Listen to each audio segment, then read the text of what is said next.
Sisid. Hatid sa inyo ng Sunsilk with Nano Complex at Tide Doble. Mahal ko iyong dinggin, di na muling. Masyadong alalahanin ng papa mo. Halambot din ang loob nun. Pwede bang dumito muna ako? Para makaiwas na rin ako sa pagtatalo namin. Alam mo, huwag mong problemahin yan si Sig. Ang ayaw ko lang kasi mangyari, dumating yung point na magsawa ka sa mga gawaing bagay. Ang maganda sa'yo, umapas ka. Mag-aral ka ng ibang bagay.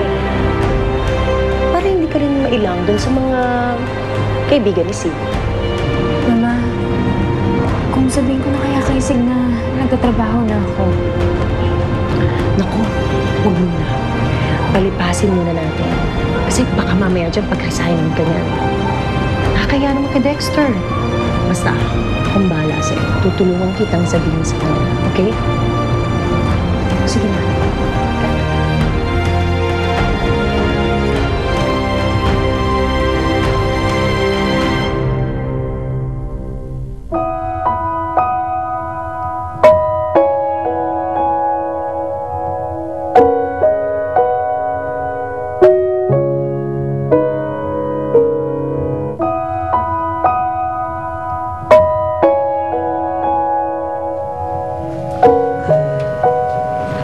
Nakausap ko yung magpapahiram sa akin ng pera pagpunta ko ng Maynila.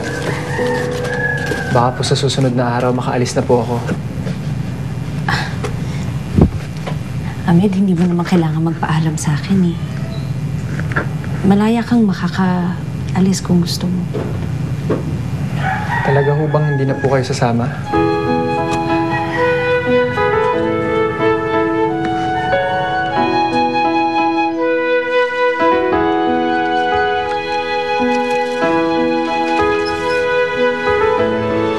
Matatagalan pa ho ang pagbalik ko eh. Kaya na ho munang gumamit nito. Talagang tuloy na tuloy ng pag-alis mo, Ahmed, ha? Kailangan ho mag-igme eh. Nag-aalala na rin kasi ako kay Eden. Sige, mag-ingat ka. Tara po, lagayin po natin yan doon.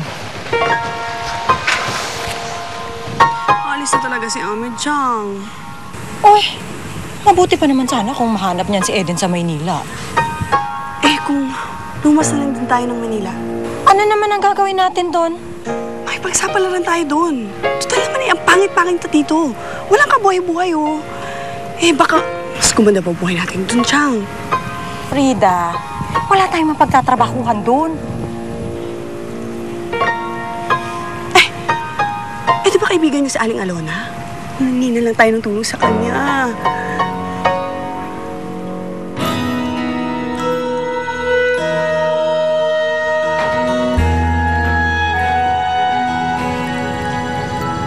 Nay, susulat ho agad ako pagdating ko doon. Tapos mag-a-apply ho ako ng trabaho habang hinahanap ko po si Eden. Ahmed, mas mabuti siguro kung itutuon mo muna yung oras mo sa trabaho kesa sa paghahanap kay Eden. Sayang lang ang oras mo sa kanya. Ganyan na ba talaga ako katigas, Aling Alicia? Ahmed. Nay, hayaan niyo ako sabihin kay Aling Alicia ang nararamdaman ko.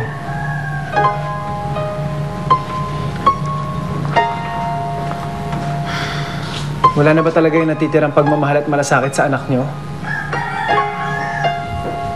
O talagang pilit yung pinaiiral yung galit niyo, kahit na ang totoo? Sabik na rin kayo makita si Eden. Tama ho ba, Aling Alicia? Oo, marami nangyari. Pero baliwala yun kumpara sa mga pinagdaanan nyo, sa mga pinagsamahan nyo. Sana, Aling Alicia, bigyan nyo naman ng importansya yung mga pagandang pinagsamahan nyo ni Eden.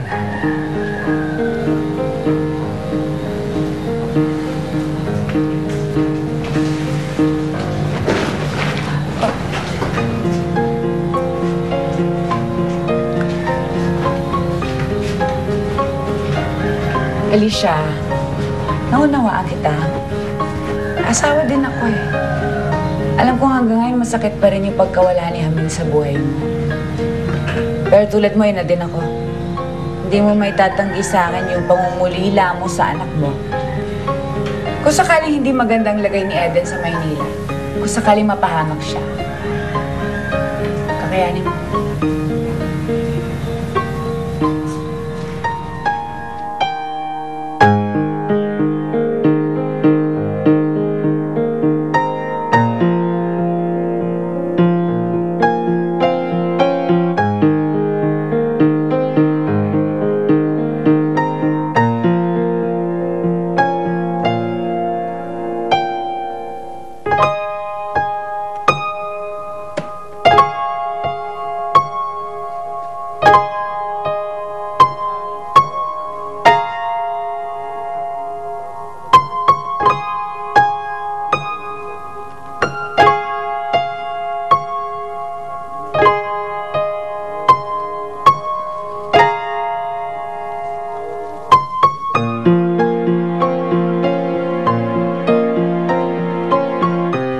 Hindi ko alam kung nakakarating sa inyo ang mga sulat ko.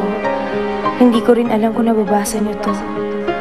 Pero gusto ko pong malaman niyo na hindi kayo mawala sa isip ko kahit kailan. Sana nandito kayo para alam ko kung anong gagawin ko sa mga sitwasyong ito.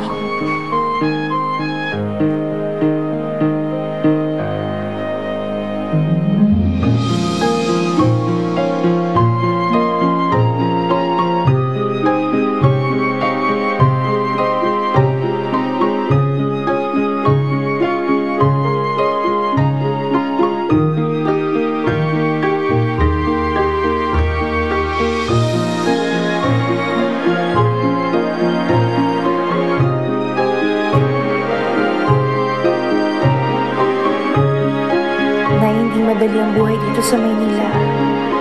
Kagaya niyo noon, Itay, nagkakaproblema rin kami ni Sig. Pero Nay, palagi ko pong inaalala ang sinasabi niyo noon na kahit na ano pang mangyari, kahit na ano pang pagsubok ang dumaan, hindi tayo dapat mawala ng pag-asa. Kaya alam ko malalampasan din namin to.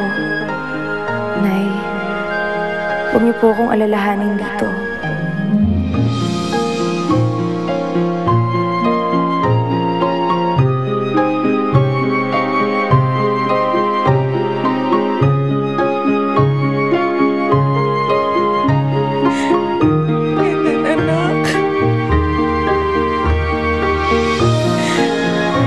Binulag ako ng galit ko.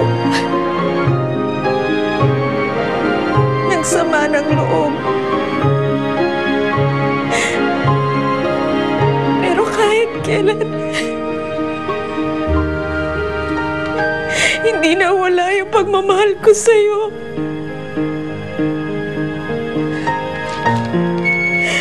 Mahal na mahal kita, anak ko.